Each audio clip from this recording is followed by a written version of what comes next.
Hello, welcome to Access. I'm Rob. Joining us is Hollie. Hey, guys. Hollie. This is Kingdom Come Deliverance, a game that we played at E3 and instantly fell head over heels in love with. We're not kidding. Nathan booked this in and we really thought it was going to be a Nathan special. So we turned up and someone from the dev team was doing the presentation and me and Rob were both just like... It was one of the most passionate presentations I've seen. It really was. And we both left the room, looked at each other and were like...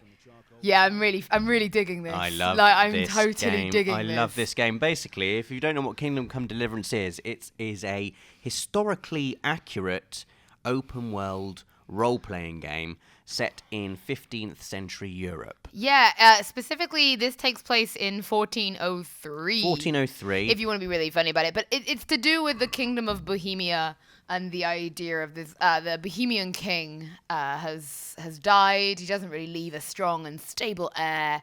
And war. Strong and stable.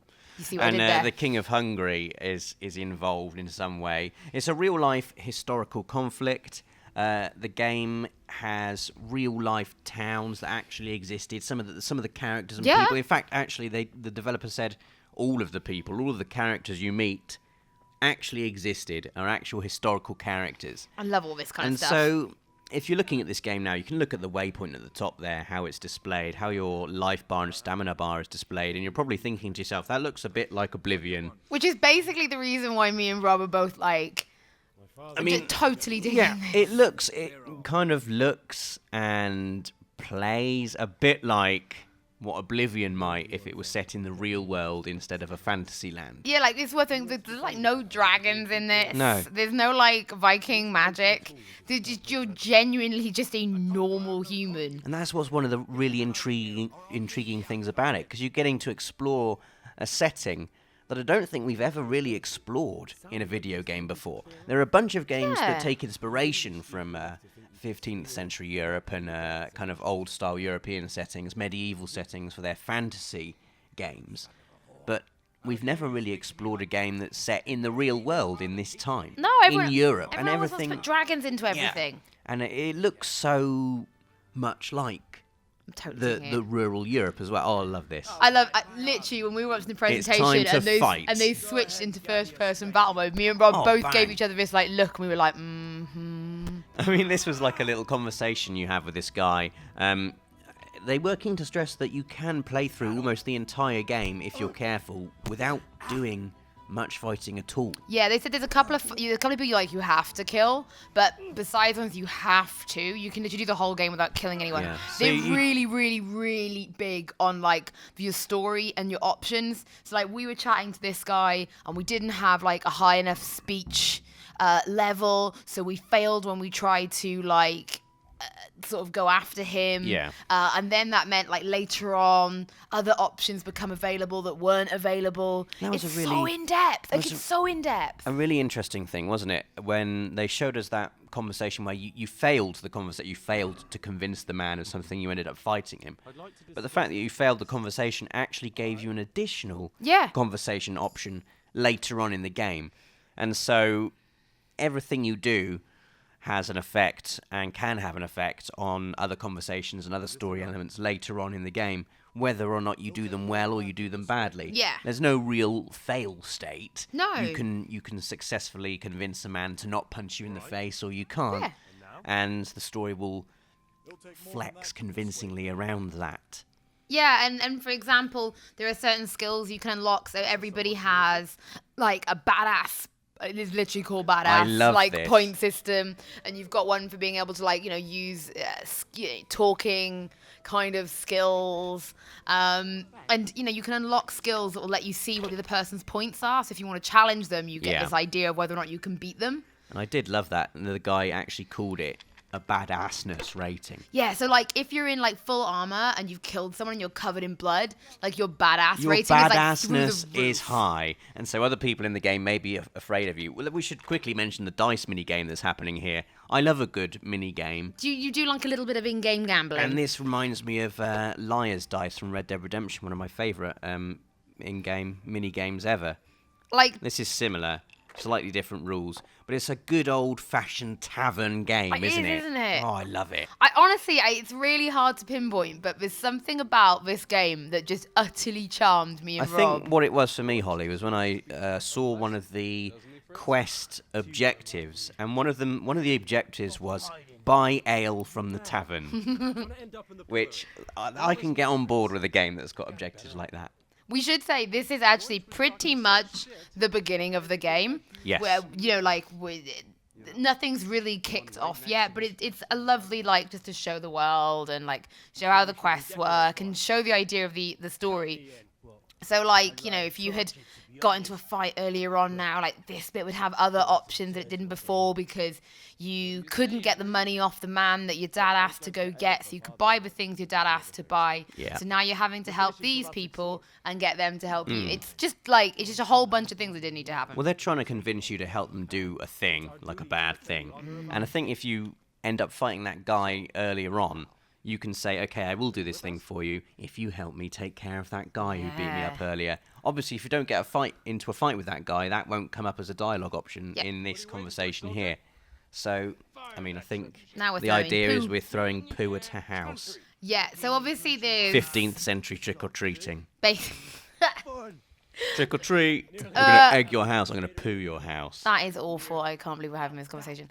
But yeah, this is basically setting the tone for the idea that, It was someone's job to model that poo.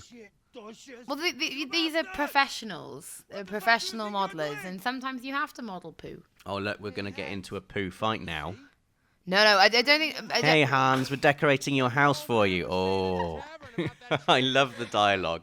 It's so sassy. It's just...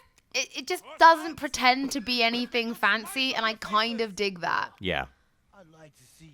It doesn't pretend to be this ridiculously fancy. It doesn't tout itself in that way, and I honestly, the vibes it gives me. No, you're playing as a 15th century peasant who throws poo at his enemies. Yeah, now anybody else, they'd be like, you'd be lightning by now. You'd be shooting lightning at people, and you're like, oh, can we just not just do one game without lightning? No. I hope we're going to see some more of the rural countryside, the open world countryside in the background as well. Some more fight. Yeah, just kick him in the back. Kick him in the back. Go on again. We should talk about the combat as well, because it's very. If you're thinking it's going to be like Oblivion or Skyrim, where you kind of just attack enemies until they die, it's absolutely not like that. No, the combat's actually really difficult. It's really in depth. And if you're not paying attention, you will get your ass kicked quite often. We're going to see a little combat demo here, I think. This is the combat tutorial you can do. Yeah, and, so... the enemies have you can see... You've got to counter them, you've got to block them properly, and they can deplete your stamina if they hit you. If your stamina is depleted, you take more damage when you're hit, and you can't really do any damage back. And so you've got to really conserve your stamina.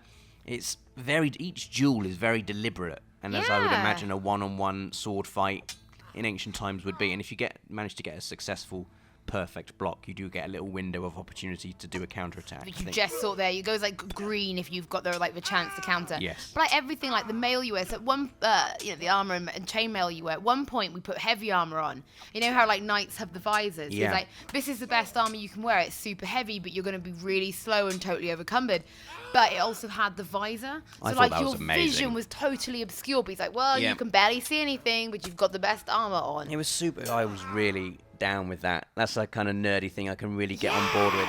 I want the best armor, but if you have that really thick, heavy armor, obviously your movement is slow and your vision is really impaired. You could see the little visor slots, and all you could see were the tiny little gaps in your visor. It was so cool. So actually fighting in that armor would be really difficult. Yeah, so you can see it here now. So so person this guy, would have has zero visibility pretty much, but is super hard to, his defense is really high. The little star as well, the bit that is red is sort of the bit that you're aiming to attack, if that makes sense. So you sort of the 5 points are, head, legs, and arms, and that's sort of how you go after them. Man, I love it. It reminds me of the fight in Game of Thrones Season 1. Mild spoilers for Game of Thrones Season 1 if you still haven't caught up that far. I can't believe you had to do a spoiler warning for that. Where Bronn fights Savardis Egan in the Eyrie, and Bronn is armoured in nothing but just like a leather shirt. And Savardis has all the mail and everything.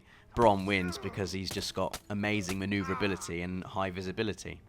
And you can do that. Like, you can go in really light, but it's like, dangerous though, because if you got light armor on and you get hit, you get hit. Well, yeah. So like in the demo, so the guy could actually play. He was like, "I'm actually gonna have to take my visor off because I can't see anything." Yeah. And he did that, and then he took a blow to the head and died. Yes.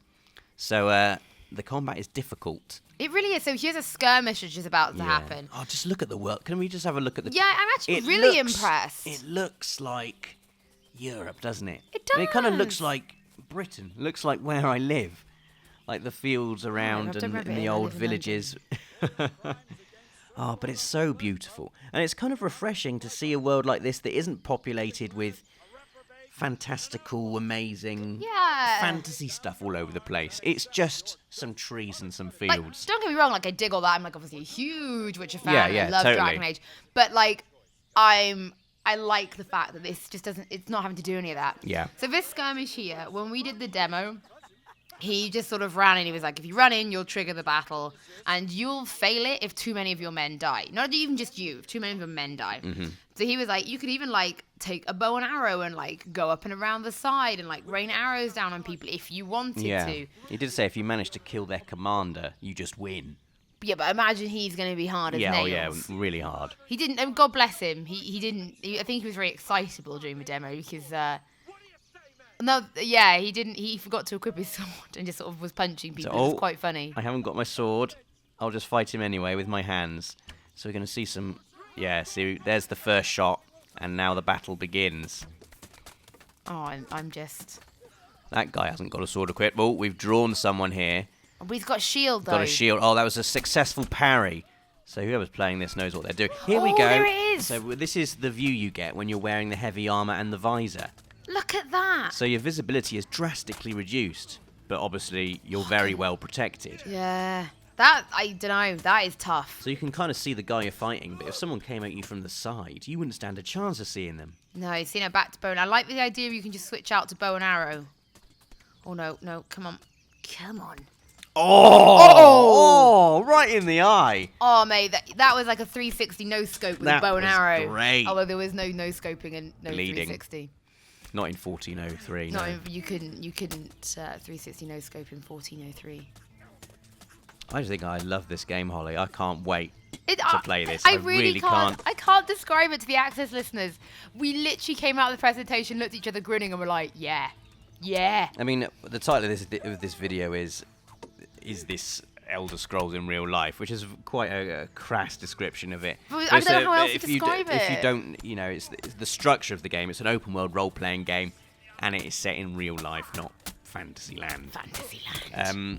I really hope you've enjoyed our brief look at Kingdom Come Deliverance. I can't wait to get more. We need to live stream this. I cannot wait to play it.